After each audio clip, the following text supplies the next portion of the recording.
Like many people, I'm not a huge fan of these software-based control surfaces such as we've got in the ATEM Software Control here.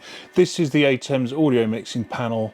The ATEM itself is a TV Studio 4K sat inside this box, but trying to grab things with a mouse on the screen and move them up and down accurately in a live stream situation isn't something I really like. What I'd much rather do is use motorised faders, hardware faders like we've got on this X32 producer here. Good news is it's perfectly possible to do that, and I'm going to show you how. First thing we're going to do is set up the X32 producer just to make sure its DAW remote function is enabled. In order to do that, I need to go to Setup, I need to go along to Remote, and I need to check two things. Firstly, I need to make sure this remote button here is enabled. Can click on that to enable or disable it. What that does is it literally switches on and off this button, which is the one we need. And I'm also going to just make sure protocol there is set to Mackie MCU, which is the first option. And I'm going to connect the X32 producer to the MacBook using USB. Next up, I'm going to bring up the ATEM Software Control Preferences panel, and under General, I'm going to make sure Enable MIDI Control is ticked.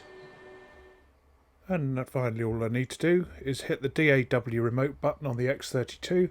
You'll see the motorised sliders immediately popped into place, and what this has now done is it's mapped sliders 1 to 8 purely on the output side of the mixing desk to sliders 1 to 8 in the ATEM Software Control. So if I want to fade channel 1 up and down, all I need to do is move the motorised slider and straight away everything's reflected within the software control. Now you might be thinking, okay, but 1 to 8 is fine. What if I want to control, in this case, my media player 1, my media player 2, my mic and my XLR? Well, I can control 9 to 16 as well. If I press and hold this button here, group, and hit the second mute button, what that does is it then changes the mapping. So I'm now mapping channels 9 to 16 on the ATEM Software Control. So this is now our media player 1, this is media player 2, this is the mic control. So I can now fade up and down the mic control, and this is my XLR input control, which actually to me is the most important thing to be able to fade up and down.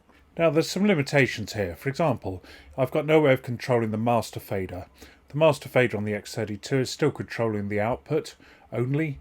The input faders are still controlling the X32 inputs, so as far as I can see there's no way of controlling the master output on the ATEM, but I'm not too concerned about that for my use. There are some other oddities as well. For example, if I switch back to channels 1 to 8, hold the group button, hit the first mute button, we're now mapping to channels 1 to 8. I might think that if I hit mute here, it'll mute camera 1. Well, it's the opposite. The ATEM Software Control uses a red light to show that something's on. The mixing desk uses it to show something's muted. So if I want to turn a channel on, I hit the mute button here goes red, and the same thing happens on the ATEM Software Control. This actually means the channels are live, not muted, so it's the opposite to the sense you might expect. One last thing I've noticed is at the moment these faders are set pretty much to the middle of their range. That corresponds to about plus 0 dB on the ATEM Software Control. So you might be used to riding your faders up about 0 level here. 0 on the hardware doesn't correspond to 0 on the software. It corresponds to about plus 5 dB on the software. So just be aware of that limitation. You need to ride your faders pretty much in the middle of their range.